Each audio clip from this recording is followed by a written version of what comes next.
Ya pemirsa, di tengah derasnya gempuran PHK dan kemelut UMP, industri otomotif justru optimistis akan terus bertumbuh. Bisa dilihat dari dibukanya salah satu pabrik motor baru di kawasan Cikarang, Jawa Barat. Dan berikut liputan selengkapnya bersama dengan jurnalis CNBC Indonesia, Mira Rahmalia dan juru kamera Rian Ihwan.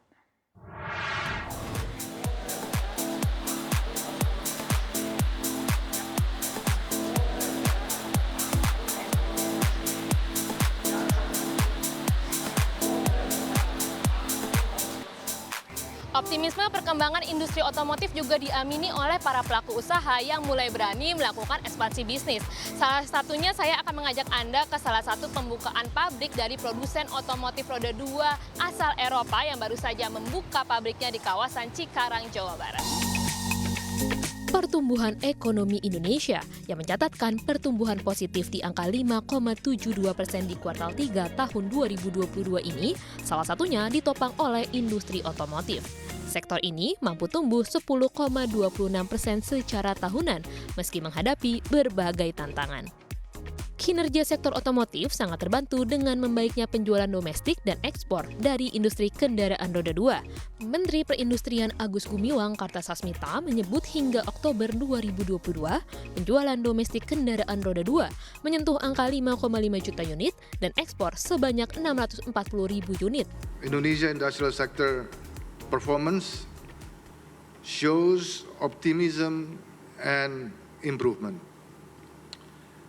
This event itself proves that the industry is continuing to expand and continue to contribute to improve the Indonesian economy.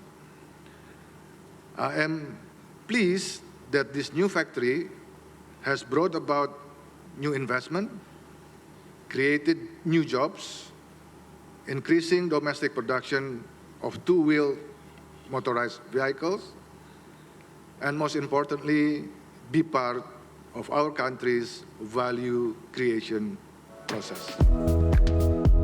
Hal ini disampaikannya saat meresmikan pabrik Piaggio pertama di Indonesia. Pabrik tersebut memiliki kapasitas produksi 10.000 unit per tahun. Country Head PT Piaggio Indonesia, Marco Noto Ladiega, menyatakan nilai investasi yang dikucurkan produser skuter Vespa ini mencapai 20 juta dolar Amerika Serikat. Ia sekaligus menyatakan komitmennya untuk menetap di Indonesia. Marco juga menjelaskan, setelah resmi masuk di pasar domestik pada 2011, saat ini Indonesia pasar terbesar Piaggio di Asia Tenggara. It's what you just say, long journey here. We have initial phase with $20 million, and we are already planning the next phases, which are gonna substantially increase further. As we said, step by step, with a clear belief that we are here to stay. Meski membawa angin segar dalam perkembangan industri otomotif dalam negeri, pemerintah tak lupa mendorong agar pelaku usaha menggunakan produk dalam negeri yang berasal dari produksi UMKM Indonesia dalam lini produksinya.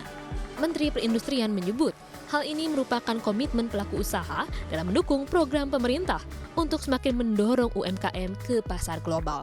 Hal senada juga pernah diungkapkan Menteri Koordinator Bidang Perekonomian Airlangga Hartarto kepada salah satu produser otomotif ternama di sela-sela peluncuran kendaraan listrik terbarunya.